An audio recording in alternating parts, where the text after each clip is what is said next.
नमस्कार, माझ्या रेसिपीमध्ये तुमचं स्वागत आहे। चला तर मग एक नवीन रेसिपीला सुरुवात करूया।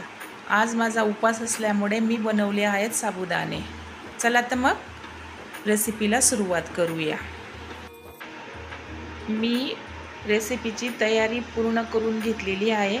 मी तुम्हाला आता साबुदाणे कसे बनवतात ते दाखवणार आहे। इथं कढाई घेतलेली आहे, त्याच्यामध्ये 2 स्पून गावराने तूप घेतलेलं आहे। 1 स्पून जिरे टाकून घेतलेलं आहे आणि हिरवे मिरचीचं सारण टाकून घेतलेलं आहे बारीक केलेलं।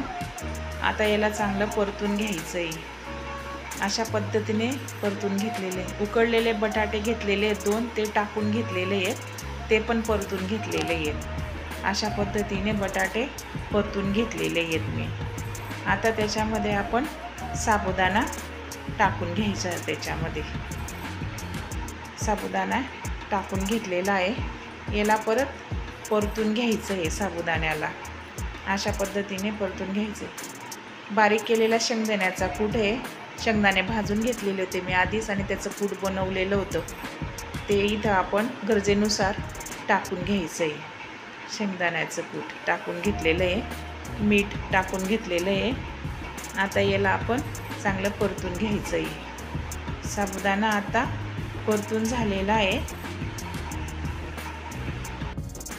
साबुदाणा तयार झालेला आहे। आता याला आपण एक प्लेटमध्ये काढून घ्यायचं आहे। अशा रेसिपी बघण्यासाठी या चॅनलला सबस्क्राईब करा, लाईक आणि शेअर करा।